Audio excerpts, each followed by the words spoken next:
Alors, 6 juin, une coupe histologique du thymus juvénile. Alors, il s'agit d'un organe encapsulé, vu la présence d'une capsule conjonctive vascularisée. Donc, de la capsule partent des travées conjonctives, appelées aussi les septa, qui divisent les lobes en lobules, donc ce qui est en deux. Donc, chaque lobule comprend 2 zones bien définies histologiquement selon la couleur. Donc, la zone corticale est d'une zone sombre, la zone médulaire qui est claire. Les lobules vont communiquer entre elles par la partie la plus centrale de la médulaire. Donc, la couleur du thymus se change selon l'âge de l'individu. Il est gris chez l'enfant et jaune chez l'adulte parce qu'il est progressivement infiltré de tissu adipeux. Donc, histologiquement, selon la couleur du thymus, on peut identifier l'âge de l'individu. D'accord ? Donc, lorsqu'on va voir de plus de détails de la composition cellulaire de la trame thymique. Donc, voilà la capsule conjonctive, d'accord? Donc, ce qui est entassé donc, aux capsules conjonctives, ce sont les cellules réticulo-épithéliales thymiques, sous-capsulaires aplaties ou bien corticales étoilées ou bien médulaires. Donc, la même cellule mais de différentes morphologies. Il y a aussi les macrophages, il y a les cellules dendritiques, il y a bien sûr les thymocytes. Donc, la trame thymique est très riche en thymocytes. Les thymocytes, ce sont les lymphocytes indifférenciés. Donc, c'est presque donc le progéniteur des lymphocytes, d'accord? Et bien sûr, les vaisseaux, parce que n'importe quel organe présente la vascularisation sanguine, d'accord? Et bien sûr, ici, la corpuscule de Hassel. Donc, jusqu'à maintenant, on ne sait pas réellement le rôle de cette cellule, d'accord? Voilà, donc, comme d'habitude, il y a la zone médulaire, la zone claire, la zone corticale qui est sombre. Et voilà la capsule. Donc, on peut remarquer que la trame thymique est formée par 3 constituants. La capsule. Voilà donc la structure du trame thymique. Donc la corpuscule du Hassel qui est présente dans la zone médulaire, on ne sait pas réellement le rôle impliqué dans la maturation centrale des lymphocytes. Donc on peut comprendre de façon générale que la trame thymique est formée par 3 structures essentielles, la capsule conjonctive, la zone corticale qui est la zone sombre très riche en thymocytes et la zone médulaire donc la zone claire qui est formée par les cellules réticulo-épithéliales thymiques et les cellules globulaires médulaires. Les cellules globulaires médulaires et les cellules réticulo-épithéliales thymiques vont assurer le micro-environnement nécessaire à la multiplication, la différenciation et l'acquisition de l'immunocompétence des thymocytes. N'oubliez pas que le thymus est un organe lymphoïde central pour la maturation centrale des lymphocytes. C'est pour cette raison qu'il faut avoir un environnement indispensable et un bon environnement pour cette maturation. Maintenant, on va voir les différentes activités thymiques. Donc, comment en fait se fait la maturation centrale au niveau du thymus. Donc, voilà donc cet schéma avec le clé ici, donc de chaque cellule, on peut identifier les cellules qui existent facilement. Donc, des étapes de multiplication, des sélections positives et négatives, l'apoptose et tout. Donc, l'apoptose, c'est la mort programmée. Donc, c'est un processus physiologique normal donc, qui permet l'élimination des cellules qui ne sont pas dans bon état et tout. Donc, c'est normal d'avoir l'apoptose dans la maturation, d'accord?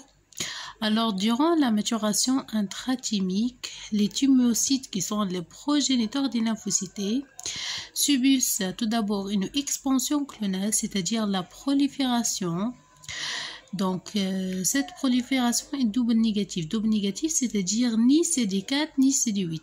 N'oubliez pas qu'au début de vidéo, j'ai déjà parlé de l'acquisition des marqueurs CD4 ou CD8 selon la population des lymphocytes. La population des lymphocytes, c'est-à-dire lymphocytes T helper, lymphocytes TC, parce que les lymphocytes T helper possèdent le CD4 et les lymphocytes cytotoxiques présentent le CD8. Tout d'abord, cette expansion clonale est double négative, c'est-à-dire on n'a pas les deux marqueurs. Mais puis, elle sera double positif. D'accord? Donc les thymocytes, par la suite, seront double positifs, CD4+, CD8+. Donc, ensuite, ils vont subir la migration du cortex vers la médulla. Donc, vont migrer de la zone corticale vers la zone médullaire. Bien sûr, par le sang, parce que le thymus est richement vascularisé aussi. D'accord? Mais non comme la rate. Il présente l'irrigation sanguine, oui, mais la rate est plus riche en sang. Par la suite, il y aura des modifications phénotypiques au niveau de la zone médullaire, telles que l'expression de molécules différentes à la surface en fonction du stade de la maturation, qui sont les CD. Donc, dans un prochain vidéo, Inch'Allah, on va voir les différentes molécules qui caractérisent les lymphocytes ou bien les cellules, même les autres cellules du système immunitaire, selon le stade de la maturation, parce que il existe le stade naïf, activé, mémoire, etc. Donc ensuite se fait les modifications génotypiques, c'est au niveau du génome.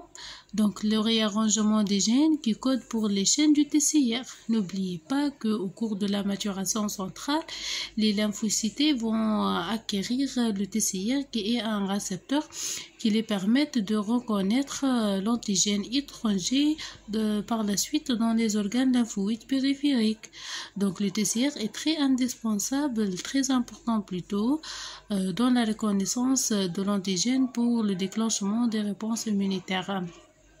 Donc, après avoir ce réarrangement génétique, il y a l'expression membranaire d'un TCR fonctionnel monospécifique. Monospécifique, c'est-à-dire spécifique d'un seul type d'antigène.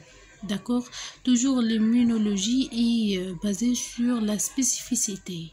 Toujours, on parle du nom spécifique. Donc, il faut méfiez-vous. D'accord? Faites attention. Après avoir un TCR fonctionnel qui reconnu un seul type d'antigène, la différenciation en lymphocyte simple positif maintenant, parce que après avoir ici double positif, on ne peut pas en fait distinguer entre les lymphocytes, est-ce que lymphocyte helper, est-ce que lymphocyte cytotoxique, mais ici on peut avoir un lymphocyte simple positif, soit lymphocyte helper, soit un lymphocyte cytotoxique, selon le marqueur qui existe bien sûr. CD4+ pour les lymphocytes helper, CD8+ pour les lymphocytes cytotoxiques. Par la suite, il y a l'éducation drastique à reconnaître le soi et à le tolérer. C'est pour ça. Finalement, la double sélection positive puis négative qui permet l'élimination des thymocytes autoréactifs, c'est-à-dire les thymocytes qui attaquent l'antigène du soi, on l'appelle l'auto-antigène. Parce que lorsque les cellules attaquent l'antigène du soi, c'est-à-dire l'antigène de notre corps, nos propres antigènes, cela est un signe du perte de l'immunotolérance. Mais nous, on cherche que les cellules sont immunotolérants, immunocompétents et naïfs. C'est les trois caractéristiques qu'il faut posséder ces cellules à ce stade. Donc, la moelle osseuse dans les os plats et l'épiphyse des os longs.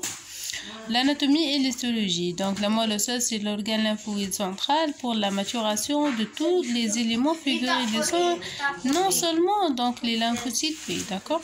Donc, elle présente les vaisseaux sanguins. Donc, elle présente l'irrigation sanguine. Donc, déjà, tout organe présente l'irrigation sanguine, mais ne présente pas une circulation lymphatique. Donc, elle présente aussi des cellules souches hématopoïétiques totipotentes ou bien multipotentes qui s'auto-renouvellent toujours, se différencient en progéniteur à l'origine de toutes les cellules sanguines. Déjà, on a parlé de l'hématopoïèse, d'accord? Alors, le stroma conjonctif est formé de fibres conjonctives qui sont des tissus de soutien, donc les nourritures et tout. Les cellules réticulaires étoilées, des macrophages, des adipocytes, les terminaisons nerveuses. Les fonctions, comme j'ai déjà parlé, l'hématopoïèse, des hématies ou bien les globules rouges, les plaquettes, les monocytes, les macrophages, les polynucléaires, donc tous les éléments figurés des sangs naissent dans la moelle osseuse par un processus qui est l'hématopoïèse, un processus physiologique qui maintient la survie de notre organisme en fait. Des progéniteurs des lymphocytes qui sont les thymocytes, d'accord, les lymphopoïèses naturelles, donc il est très minoritaire donc dans le thymus, et les lymphopoïèses des lymphocytes B, la maturation et les différenciations. Donc une remarque, j'ai déjà parlé que de lymphocytes T, et j'ai déjà dit que les lymphocytes T, leur maturation centrale se fait dans la moelle osseuse. Oui, c'est vrai, mais les progéniteurs, donc les pré-thymocytes qui sont les progéniteurs des thymocytes, donc sont à l'origine d'une cellule souche hématopoïétique. Donc en fait, je peux remarquer ici que la moelle osseuse, c'est le lieu de la maturation, c'est le lieu où naissent tous les progéniteurs de n'importe quelle cellule, d'accord? Donc ici, les lymphocytes, la maturation centrale donc se fait dans la moelle osseuse, mais essentiellement au niveau du thymus, d'accord? Donc pas seulement le thymus, donc, mais dans la moelle osseuse aussi. Tandis que les lymphopoïèses des lymphocytes B se fait toujours et uniquement dans la moelle osseuse. D'accord. Alors ici, 5% des lymphocytes B immunocompétents naïfs vont se différencier suite à la migration, donc par la voie sanguine en plasmocyte producteur d'anticorps. Tandis que pour les autres, ils subiront l'apoptose pour être éliminés par le phagocytose. Dans le cas de l'absence des lymphocytes B, le syndrome est appelé Bruton. N'oubliez pas ça.